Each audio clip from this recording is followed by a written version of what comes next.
Finalmente o Fluminense vai anunciar aí em breve mais um reforço. Isso porque David Braz depende apenas de exames médicos. Vou falar um pouquinho sobre isso. Matheus Babi, o Fluminense pode envolver jogadores na negociação. E além disso, Renato Augusto e Miguel também estão em pauta desse vídeo aqui do Raiz Tricolor. Vambora aí. Vinheta. Giro de notícias. Tava esperando você dar o like. Agora, isso, deu o like. Agora sim a vinheta.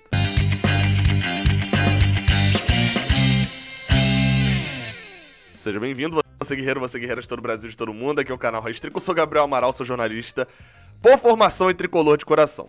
O like aqui embaixo você já deixou, não vou nem falar mais nada. E sua inscrição também. Aqui embaixo tem o link do OneFootball, o aplicativo de futebol para te deixar atualizado de tudo que passa no Fluminense e outros clubes também, mas obviamente prioridade é para o Fluminense. O link tá na descrição. Você clica e faz o download desse aplicativo de futebol, que é o mais baixado do mundo. Exatamente, é o mais baixado do mundo. Não tem nenhum outro que é tão baixado quanto ele. Vamos para as notícias.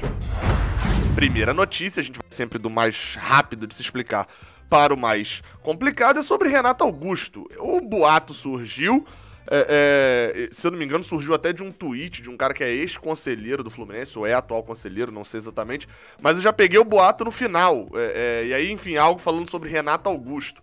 Aí, enfim, achei meio estranho, falei, nesse momento não faria sentido nenhum isso, mas ok, né, não faz sentido nenhum e tal.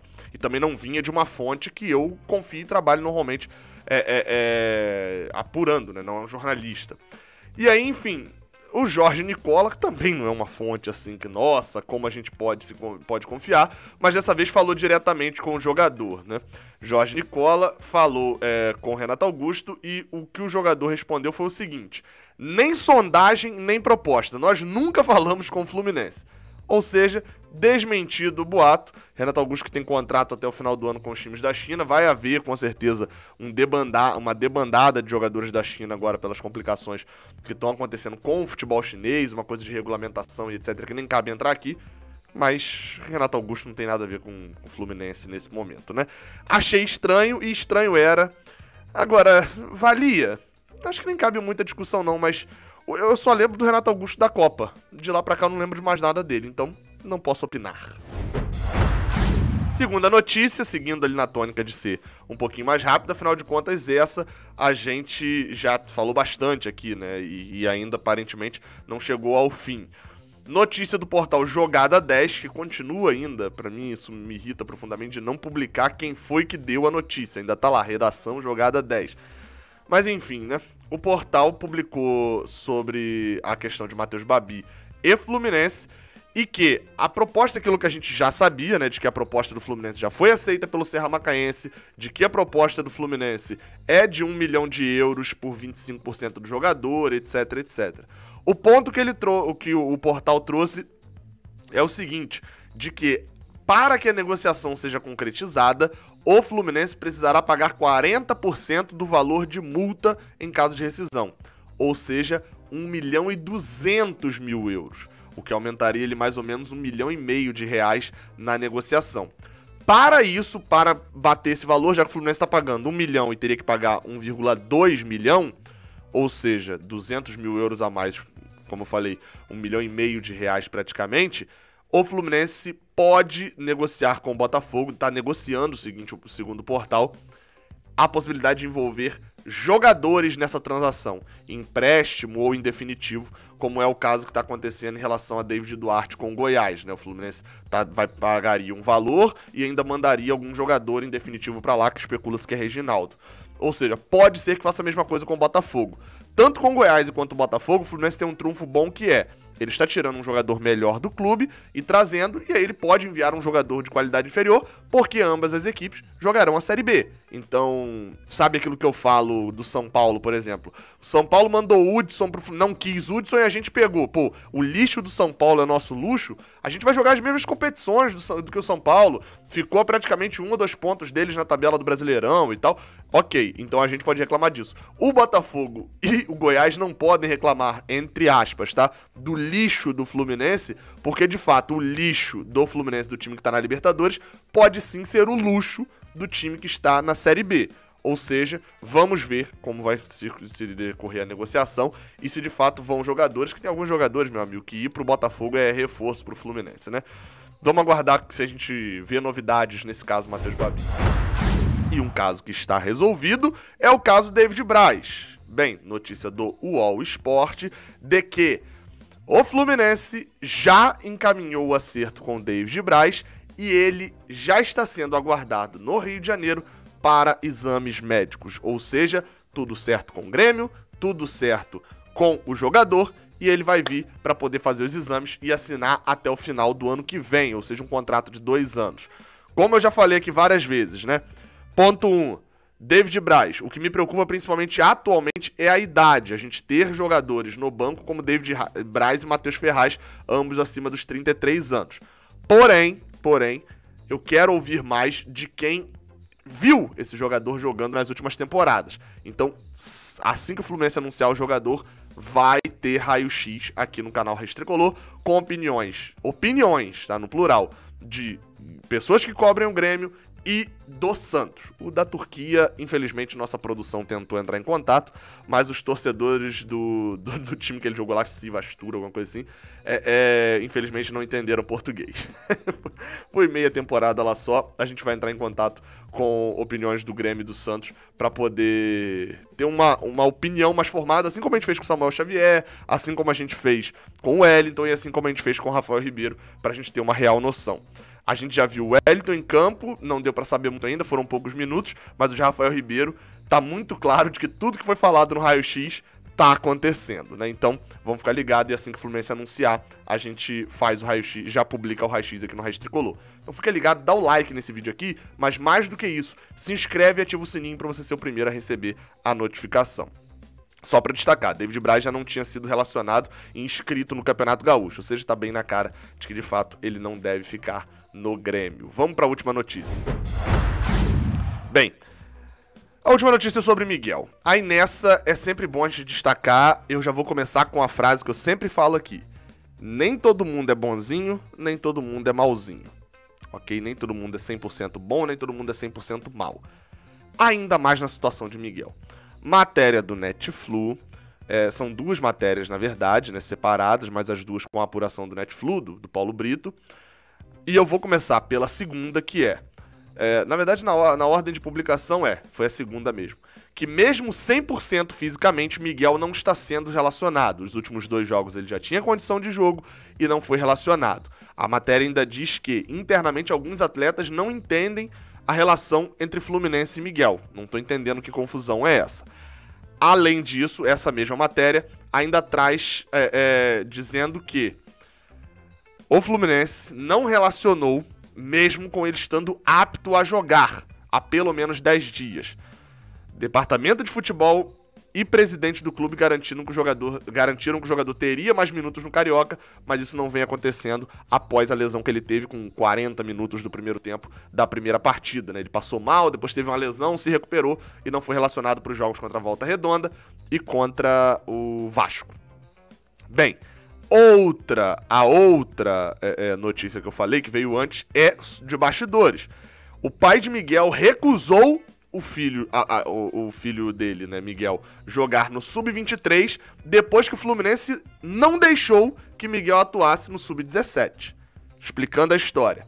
Segundo o relato do Netflu, o jogador, né, o pai do jogador, na verdade, qual era o nome do pai de Miguel? José Roberto Lopes. Queria que o jogador fosse escalado no Sub-17 para jogar a Supercopa do Brasil. Aquele jogo transmitido no Sport TV e etc. contra São Paulo. Lembrando, a gente ganhou o Brasileirão, perdeu a Copa do Brasil, Sub-17, a final pro São Paulo, e jogou a Supercopa do Brasil 2017 contra o São Paulo de novo, né? Campeão do Brasileirão, campeão da Copa do Brasil. Bem, o pai de Miguel queria pelo menos, né? É legal que a matéria diz aceitou, mas no fim das contas, se não tinha ninguém pedido, era ele que queria, né? Ele queria que fosse escalado na equipe Sub-17 para jogar esse jogo da final. Porém, porque o filho não vinha jogando no time principal. Porém, o diretor de futebol, Paulo Angione, segundo a matéria, entendeu que Miguel, chegando ali para jogar só aquele jogo, poderia atrapalhar o clima de um time que já estava muito entrosado, que era o Sub-17, tinha ganhado o Brasileirão e só perdido a final no último minuto pro São Paulo com aquele pênalti muito esquisito, né? Daí, Angione sugeriu que ele jogasse no Sub-23, que ainda disputava competições. Só que, nesse caso, o pai de Miguel não aceitou, esperando que ele jogasse no profissional. Bem, o Mário Bittencourt ainda diz na matéria que o Mário Bittencourt também chegou a dizer na coletiva que Miguel não passou pelo processo de amadurecimento de outros jogadores, por isso que tem uma questão de chances no profissional menor. Vamos lá, a gente pode analisar isso com fígado pros dois lados. Eu poderia vir aqui e falar bem assim: ai, caraca, mano, esse pai de Miguel tudo... ai, tá doido, cara, só quer jogar, só quer aparecer o tempo todo. Pô, toma na cabeça, entende que o filho dele não é craque não, o filho dele nem dá pra saber se é bom de bola, nem jogou ainda, não sei o quê. E eu poderia vir com fígado aqui pro outro lado também falando: caraca, a direção do Fluminense é burra também, né? Só quer favorecer Angione, botando ele pra jogar no Sub-23. Sabe que o moleque é bola pra cacete, não bota pra jogar no profissional e bota pra jogar no Sub-23. No Sub-17 que ele poderia destruir, ele não jogou. Poderia fazer isso. Não vou fazer, porque isso não é o perfil e eu também não acho que essa é a opinião. A minha opinião nesse fato não é de que tudo é um preto e um branco, assim, né? Um tá 100% certo, outro 100% errado. Algumas coisas que eu tiro disso. Primeiro, é óbvio que Miguel tem qualidade. Ponto. Segundo, é óbvio que o pai de Miguel parece ser um cara que tá forçando ele, colocando... Eu lembro de um cara que jogou comigo, quando eu era Sub-17 ainda, e que a gente, jogando Campeonato Rio Bonitense, Tanguaense e tal, mas tinha um zagueiro que era muito bom mesmo. O cara era muito bom, batia falta pra caramba, com qualidade e tal. E aí ele não foi pro Friburguense, porque o Friburguense era pequeno demais pra ele, segundo o pai dele. Ele não era jogador de time pequeno. Ele hoje trabalha, se eu não me engano, na Bahia, trabalha em construção civil, assim, encarregado de obra, alguma coisa. Aparentemente o Friburguense não era tão pequeno assim pra ele. A impressão que me dá é que o pai de Miguel acha isso também, acha que ele saindo do Fluminense, a ligação pro United já tá pronta e ele vai pro Manchester United. A impressão que me passa é essa. Por outro lado, a crítica a Mário Bittencourt, de que ele não vê a qualidade no jogador e não quer escalar Miguel, pra mim não faz sentido. Mário Bittencourt, ele pode ser muita coisa, ele pode ser metido, vaidoso, arrogante, convencido, orgulhoso, presunçoso, soberbo, mas burro ele não é. Burro ele não é. Ele não vai pegar um jogador que tem idade e tirar só porque ele não quer ver jogar e quer reforçar o projeto Sub-23. Vamos botar ele pra jogar no Sub-23. Ou perder um título de Sub-17 de propósito, só pra poder... Não sei. Por causa da confusão com o Miguel, não faz sentido isso pra mim. Claramente há uma rusga, claramente há um problema seríssimo entre essa dupla aí, que são, como me parecem, duas pessoas muito presunçosas e soberbas que não vão dar o braço a torcer em caso nenhum. E no meio tá Miguel, um garoto de 17, 18 anos que não me parece se importar muito com isso. Até pelas notícias de bastidores também que eu tenho, mas não fico soltando muito aqui porque isso aqui não é a coluna de fofoca. Dito toda a confusão, quem perde com isso? O Fluminense, a gente. A confusão tá feita, temos um jogador que tinha tudo pra ser um prodígio, mas talvez o clube tratou como um prodígio além da conta e o jogador se tratou como um prodígio além da conta também. Vamos lembrar que Miguel foi, durante um tempo, o jogador mais jovem a atuar com a camisa do Fluminense. E o Fluminense fez questão de colocar Arthur mais cedo nesse Carioca pra poder quebrar essa escrita em relação a Miguel. É um artifício grande, né? É um negócio grande esse negócio de ser o jogador mais jovem. E tá claro de que isso ainda vai dar muito pano pra manga. O contrato de Miguel tem 1 ano e meio ainda só. 1 ano e 3 meses, na verdade. É junho do ano que vem. É um jogador valioso que chama atenção até mais por tudo que aconteceu do que propriamente pelo campo. O Miguel não tem grandes atuações pelo Fluminense. Também não jogou tantos minutos, mas também não tem grandes atuações, a gente fica nessa. E tá claro de que o pai do jogador quer que o filho seja a cereja do bolo em tudo. Querer jogar só a final da Supercopa? Me parece meio estranho. Repetindo até, a matéria diz exatamente assim.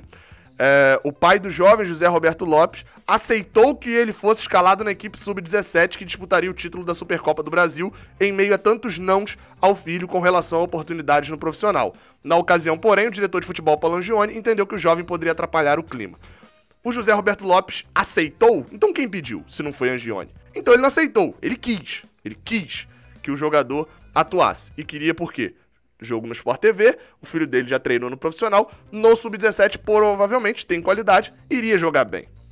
Seria a cereja do bolo aparecendo lá no Sport TV e mostrando pra todo mundo de que ele rende muito. Vamos lembrar que nessa partida jogadores rendem bem também e no profissional precisam de calma. Mas aparentemente Miguel também não quer calma, ele quer a pressa. E a pressa seja pro Fluminense, em colocá-lo na vitrine, em colocá-lo pra jogar o mais rápido possível, ou seja, pro jogador de querer queimar etapas, pros dois é inimiga da perfeição. Saudações tricolores, quem se sofre é o torcedor do Fluminense nessa briga. Nessa briga, o vencedor é sabe quem? A briga. Até a próxima, valeu.